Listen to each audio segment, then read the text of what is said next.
For centuries, crowns were more than symbols. They were lifelines to power, stitched together by marriages that ignored love and embraced bloodlines. Behind the shimmering gold and velvet thrones, a quiet danger grew with each generation. Cousins became spouses, uncles became fathers-in-law, and the royal family tree twisted in ways nature never intended. At banquets, the laughter masked the reality. The same faces at the table were the same names in the family registry over and over again. It wasn't scandalous, it was strategy. To them, keeping power meant keeping it in the family no matter the cost. But the price was higher than anyone dared to admit. Bodies weakened, minds fractured, and entire dynasties found themselves haunted by the very traditions meant to protect them. This isn't a story about politics or palaces. It's a story about inheritance, not of wealth but of irreversible damage. And the kings and queens who lived it could never escape its cost. Inbreeding, by definition, is reproduction between people who share a close blood relationship. Siblings, cousins, even uncles and nieces. In most societies, the idea is unthinkable.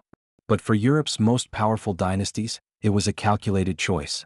Royal blood was considered sacred, and marrying outside the family was seen as a risk to both power and legitimacy. By keeping alliances and wealth within their own circle, rulers believed they were securing their thrones for generations.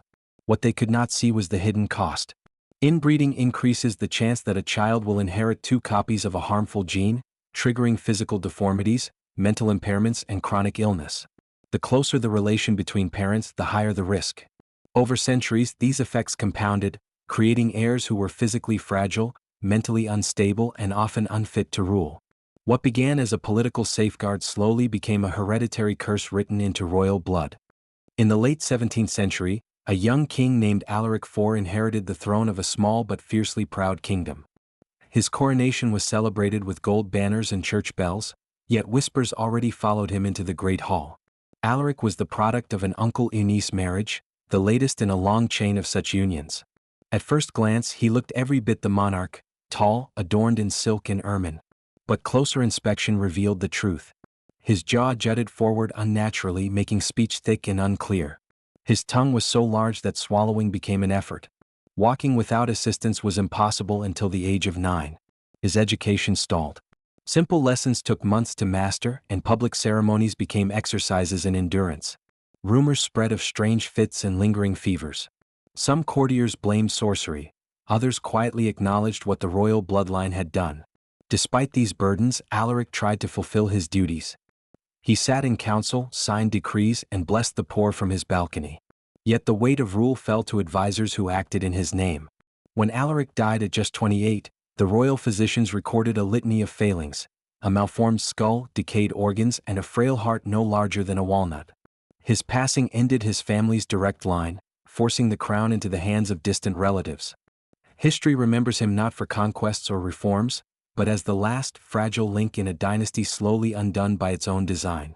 Decades before Alaric's reign, there was Prince Darius, heir to one of the wealthiest courts in Europe. His family's wealth came from centuries of careful marriages, all within a tight web of cousins and uncles. By the time Darius was born, his family tree looked less like a branching oak and more like a tangled knot. From childhood, he displayed unsettling behaviors.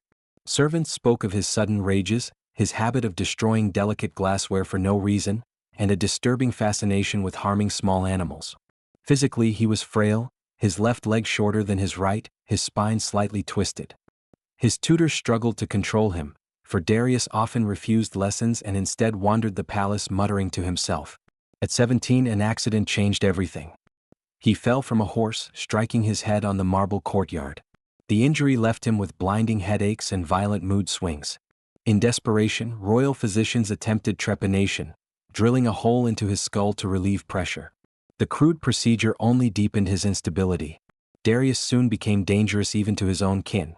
He threatened his younger brother with a dagger, plotted to flee the kingdom, and was caught trying to bribe guards for his escape.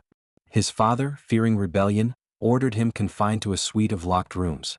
6 months later, Darius was found dead, his body wasted and pale. Whether illness, starvation, or poison claimed him, no one could say. His short, chaotic life became a warning whispered in royal corridors for generations. Queen Elira of Norvane ascended the throne in 1812, a figure of grace draped in pearl-white gowns and crowned with diamonds passed down through centuries. To her people, she was a symbol of stability. To those inside the palace, she was the latest product of generations of marriages between close relatives. Elira was born delicate, plagued by seizures as a child and prone to long periods of exhaustion that left her bedridden for days. Despite her frailty, she possessed a keen intellect and a deep love for the arts.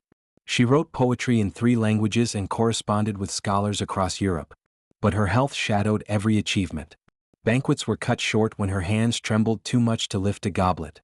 On some mornings she could not rise at all, and state matters were postponed until her strength returned. The death of her husband, who was also her first cousin, struck her harder than anyone expected. Within months she withdrew from public life, shunning music and festivities. Courtiers whispered that she wandered the palace halls at night, speaking to portraits of long-dead ancestors. Physicians prescribed rest, tonics, and isolation, but nothing restored her spirit.